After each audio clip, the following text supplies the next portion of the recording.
Good morning and welcome to Morning Coffee with Maddog Merv.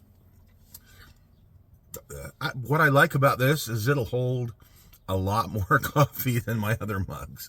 Let's see what we got going on in the channel this week, shall we? Welcome to Morning Coffee. Maddog Merv today. Got our French roast this morning again.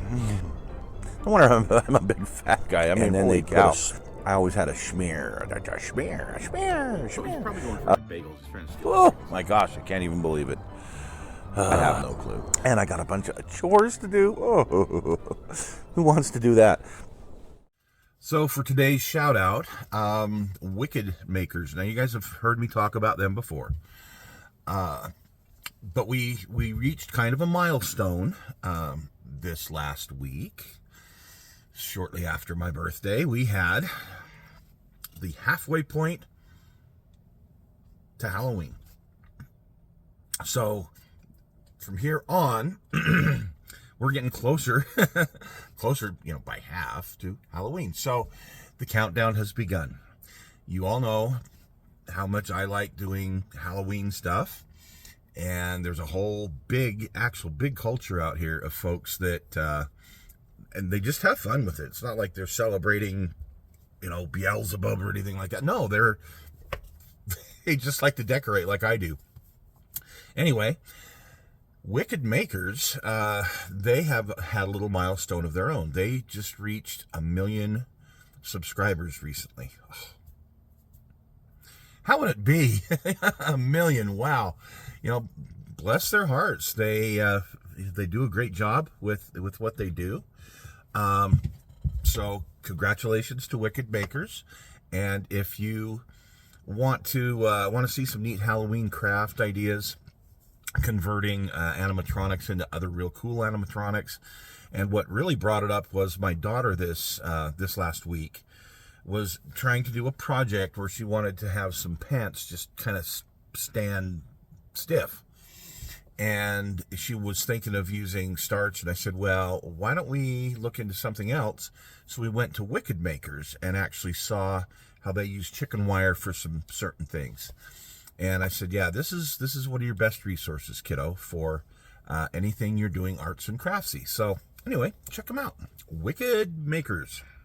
Thanks for joining us this week on the Guam, the USS Guam. It would have been the Alaska, just so you know, which was the first of the class built. But when I went to MRS, when I bought the kit, they had an Alaska, but it wasn't in anymore. Somebody had purchased it. So all they had was the Guam, and I picked it up and figured, what the heck? It did see combat in the war as well. After I did the video, remember, there was a few little things that needed to be finished still. Well, that's what I got to busy doing the first part of this week, was getting the 20 millimeters on, the fire hoses. There's a little bib down on the deck that, believe it or not, they included some of those. I'm sure. I mean, it was a part that I couldn't identify any other way, and it looked like the bib that goes into the deck. So I removed those and I put those in place, painted them red, and they're like a little fire hydrant. And it was just kind of a neat little addition. There was a few other little things that I got put on there as well, and finished the railings, got paint on it, and it looks good. Down in the cruiser collection, you got this big long cruiser and these little bit smaller cruisers. So anyway, hopefully you guys enjoyed that and got something out of it. We're going to still be doing some ship stuff, but not quite as much right now. We're coming out of that season in my life. And remember that this channel tends to follow my life. We'll talk about that in just a second. So in talking with different people, we've determined that the reason that I don't have a lot more subscribers is because I'm more of a variety show. I kind of skip around from things.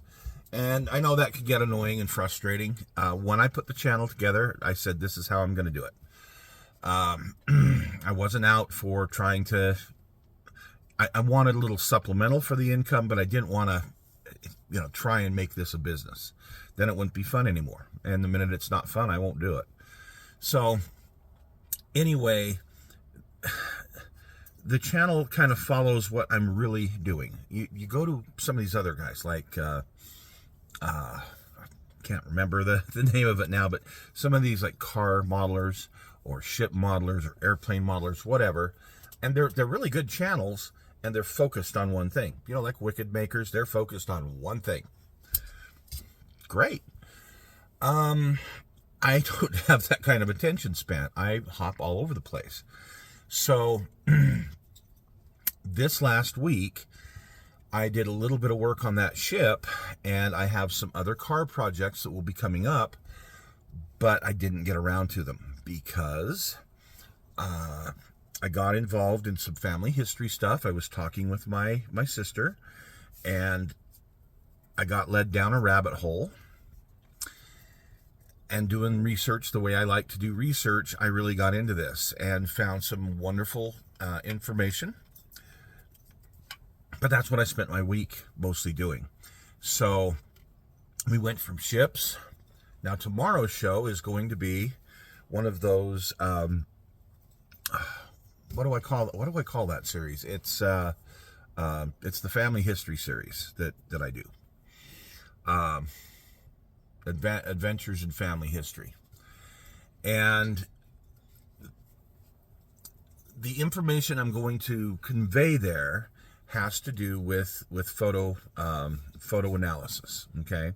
Now, I've talked a little bit before, a couple of years ago, about photo analysis, and I'm going to bring it up here again because that's really what caused me to go down this rabbit hole. Is something I saw in the background of a photo and went, oh, and it just ran away from there. So that's what this Adventures in Family History is going to be about. Keep in mind when I do this series, I try not to make it, because you guys don't know my ancestors, and you really don't care, unless it's Jesse James or something like that. But no, I mean it's the process of how to find and investigate your own ancestry, or anybody that you're from the past that you're interested in finding out more information about. But with family history, there's a lot more information available usually, and sometimes it causes a how can I put it, a crossover for those of you who do history studies, and you look at how to research or how to identify certain things in the family history, and you can use that in your own history studies. So anyway, that's going to be tomorrow's show. Just forewarning, because I know a lot of folks aren't really interested in that, but I don't know, it was just a lot of fun. So that's what tomorrow's show is going to be. Now, this last week we didn't have a kit hoarder stash. Time constraints, modeling constraints, just a lot of stuff going on. This upcoming week, we're going to try and do a kit hoarder stash, okay? I'm not sure yet what would be on it. I haven't got that far. I got a long way to go before I get there. So we'll try and do a kit hoarder stash this week. Okay, so now to update you on a few things. I had a daughter who moved into a new place. So in helping her and then spending time watching my little Finley took up most of my week. I had a friend who had this plaque I'm going to show you outside, and it had faded. The paint on it had faded, and asked me if I could repair it, redo it for her. So I did, and I had a lot of fun doing it too. I took the nice ruby slippers and gave them a nice metallic paint job, and a little slightly variant on a flat red for the bottoms, to make them more of a 3D looking effect, and then changed the colors of the letters and whatnot, and got this in some decent paint. Still over time I'm sure it'll fade and whatnot, but hey, for now, So that was a fun little project to do for my friend. And then an update on my parts that came finally from SS Model Work. Now, I think I've shown a lot of restraint in bashing this company, because a lot of guys will just come out and really bash them. They try. They're in business attempting to do something good, but they're missing the mark. So remember that I had this Portland, the Salt Lake City sister ship, whatever that is, Pensacola, thank you. They sent me, and the hull was warped. So after over a month, I finally received my replacement parts. Here you go. And you can see that it is definitely warped. If I put this down flat, it's still... Okay, well, they tried. They didn't charge me for it or the postage or anything. They went ahead and sent out new parts. So I must give them props for that. However, once I took this out of the wafer, well, I mean, you can see it right there, how bent that is. So it just, in the machine, when it's printing, somehow it's off. It's off. And so when I put this on the deck,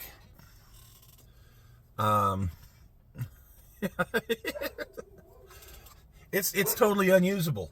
Even though it's a beautiful brand new printed part that I just took out of the wafer, it's unusable. I have to scratch build this now if I want to make that work. So I'm like, okay, whatever.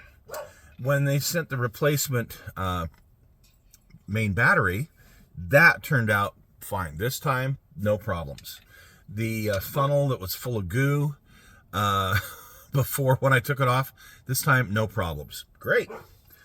And then they sent me some extra parts just because, which was nice of them. This one turned out great. The bridge turned out great.